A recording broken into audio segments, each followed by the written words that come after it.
Bienvenidos a En Dos Continentes. Bueno, basta ya de tristezas y noticias trágicas aderezadas con un extra de pesimismo. Aquí saben que las cosas no son así, que tratamos las noticias con la seriedad requerida, por supuesto, pero que también le echamos una pizca de humor al asunto, que mal no nos viene a ninguno. ¡Ay, el humor! Es realmente increíble cómo puede cambiar un mensaje si se aporta una pequeña dosis de comicidad. Y ojo, que no hablo únicamente de este programa, sino también de las figuras políticas internacionales. La guerra entre Rusia y Ucrania es de esos asuntos en los que lo cómico se puede quedar a un ladito, esperando su turno. Cada día que pasa, la cifra de muertos de uno y otro bando aumenta, y eso es una catástrofe. Hablamos de la fase de un conflicto que dura ya más de un año, una fase en la que hemos visto de todo. Acusaciones, brutalidad y sobre todo muerte. Pero hay algo curioso en todo evento horrible que sucede, que es que parece que no importa tanto cómo solucionarlo, sino más señalar al culpable. Y la guerra no es una excepción. Sí, pueden pensar que sin ninguna duda Rusia es la responsable de todo esto. A fin de cuentas, fueron ellos los que invadieron otra nación, ¿no? No hay nada que rebatir. Pero ¿qué pasa si preguntamos a un ruso? El ministro de Asuntos Exteriores de Rusia, Sergei Lavrov, acudió el fin de semana pasado a una reunión del G20 y puede que no pretendiera contar algo cómico, pero desde luego desató las risas del público. Mira, la guerra que se ha desatado y que tratamos de detener, la guerra que se lanzó contra nosotros por el pueblo ucraniano, por supuesto que ha influido en la política de Rusia, incluyendo la energética. Es otra máxima del humor. Hay que saber a qué público estás hablando. Y hombre, es lo que hablábamos. Si Lavrov hubiera dado ese mensaje en Rusia, se habría conseguido la seriedad que pretendía el ministro. Pero si se da enfrente del G20, pues pasa esto. A Rusia le han caído muchos palos desde que comenzó esta fase de la guerra. Y sí, muchos de ellos merecidos, pero otros quizá no tanto. ¿Se acuerdan del misil que impactó en Polonia hace unos meses? Todo el mundo apuntaba a Rusia, pero no fueron ellos. Fueron los ucranianos los que accidentalmente, por supuesto, fueron responsables de este hecho. Así que Rusia era inocente. Ojo, que no fue el único evento de este tipo. ¿Se acuerdan de esto? Estas son las imágenes de la fuga, aparentemente provocada, del gasoducto Nord Stream, una tubería que conectaba a Rusia con Alemania, una estructura que conformaba uno de los acuerdos más importantes entre ambas naciones y que, tras esta fuga, ponía esta relación en un serio peligro. Porque estaba claro, la culpa era de Rusia. Daba igual que tuviera poco sentido que Vladimir Putin quisiera sabotear una estructura que le beneficiaba económicamente, especialmente en periodo de sanciones, porque el presidente estaba decidido a hacer honor a su apellido y putinear a todos los países que estaban en contra de la guerra. No había dudas, la culpa era de Rusia. Ucrania lo afirmaba, la Unión Europea lo afirmaba y Estados Unidos lo afirmaba. Sin embargo, había gente dentro de Estados Unidos que señalaba hacia otro lado, concretamente hacia su propio país.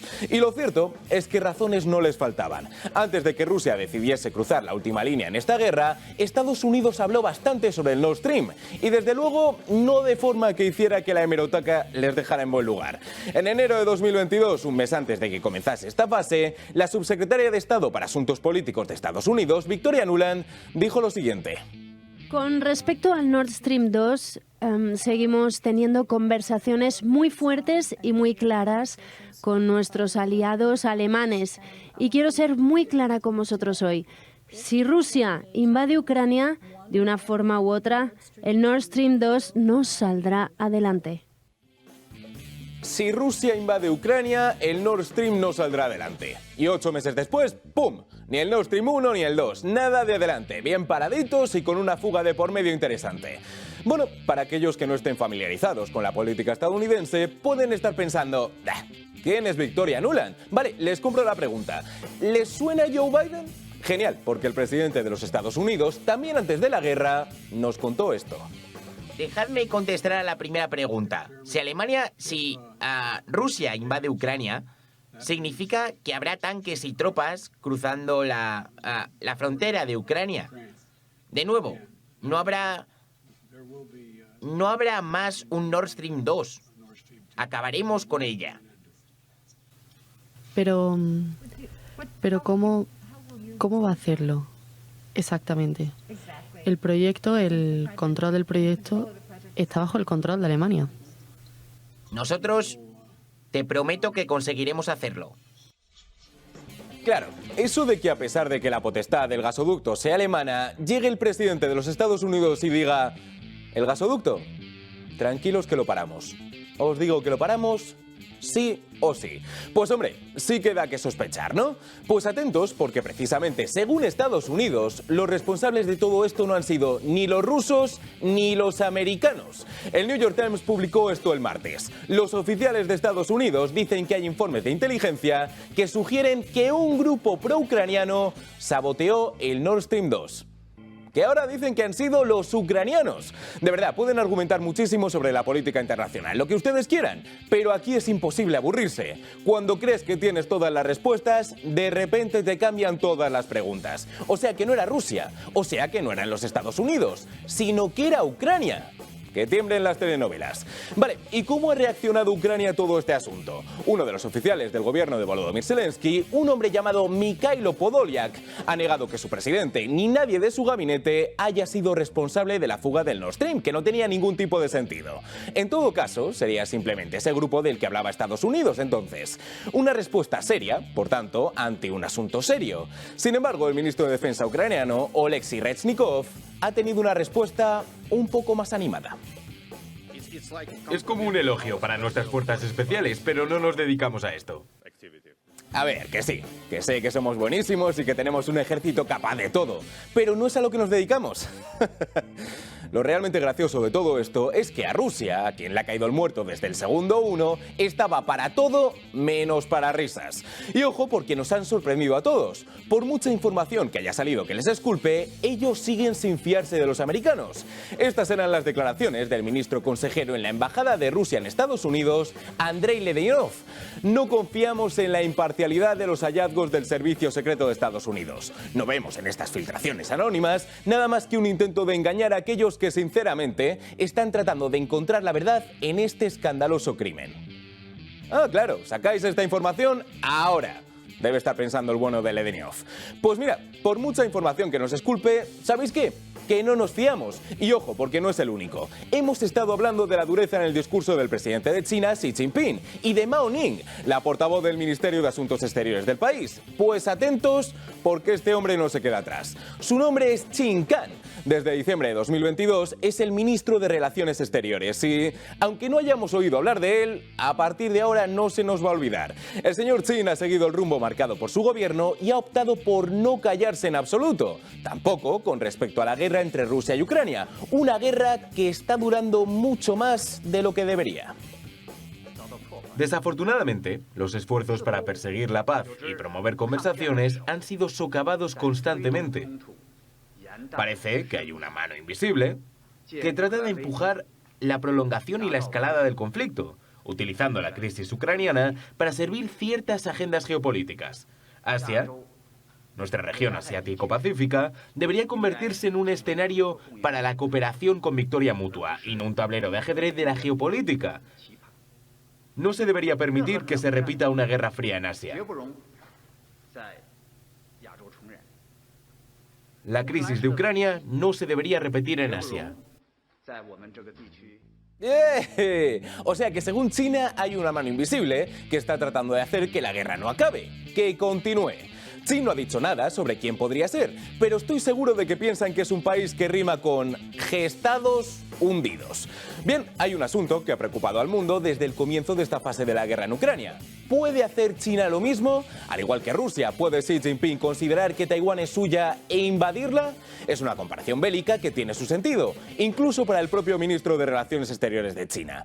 Claro que quizá no es igual a la que tiene el oeste.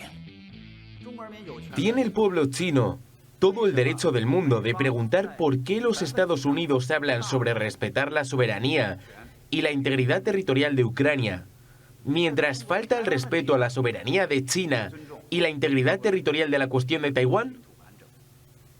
¿Por qué pide Estados Unidos a China que no dé armas a Rusia, mientras ellos siguen vendiendo sus armas a Taiwán, violando el comunicado del 17 de agosto?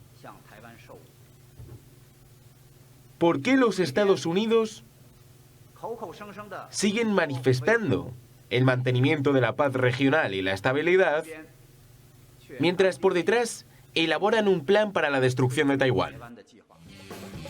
Y es que ha dado con algún punto interesante. Estados Unidos teme que China venda armas a Rusia porque eso atentaría contra la soberanía de Ucrania, pero a la vez Estados Unidos vende armas a Taiwán, algo que los chinos consideran que atenta contra la soberanía de su propio país. ¿Me siguen? Es sencillo. El mensaje de los chinos a Estados Unidos es este: si no queréis que os toquemos las narices, no nos toquéis las narices a nosotros. Porque claro, para China Taiwán es suyo, es así de sencillo. Y sí, puede que medio mundo no esté de acuerdo con eso, pero Qin Kan se ha buscado un buen argumento como respuesta. Al ser preguntado por la isla de Taiwán, el ministro chino ha sacado un tomo de la Constitución china y ha dicho esto. Taiwán es parte del sagrado territorio de la República Popular de China.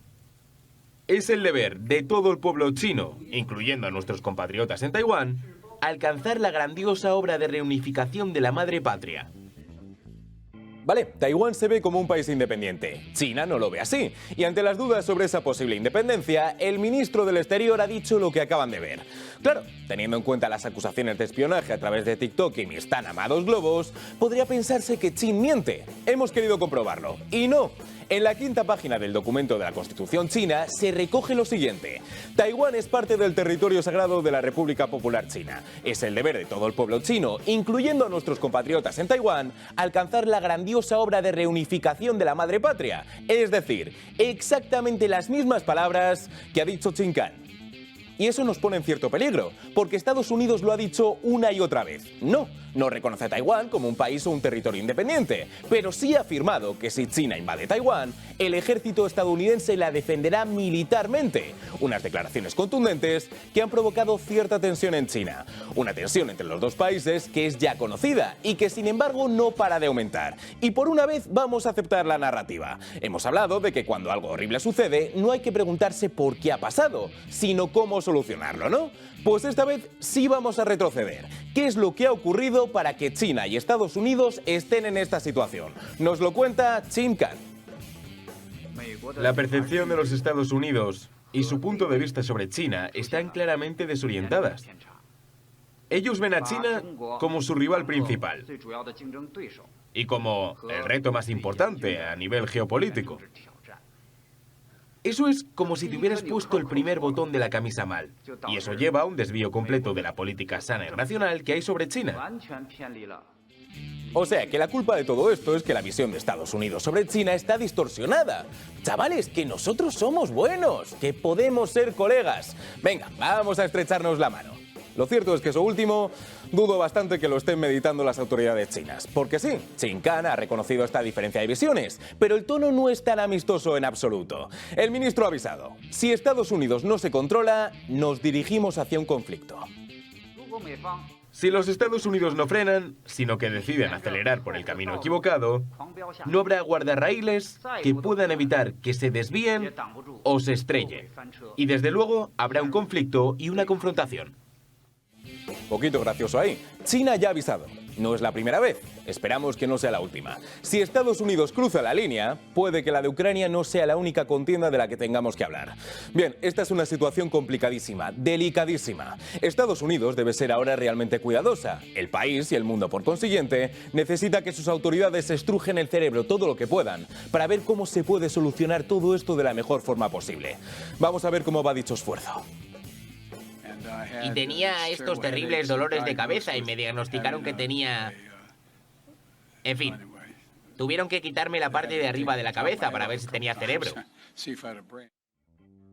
Había que intentarlo. En fin, ante tan brillante escenario, casi mejor que nos vayamos yendo. Pero no se preocupen porque mañana volvemos con más humor y también seriedad en un nuevo programa en 2 continentes en el que hablaremos sobre Estados Unidos y todo lo que ocurra a su alrededor. Solo aquí, en el Toro Televisión. Hasta mañana. Señor Biden, después de usted.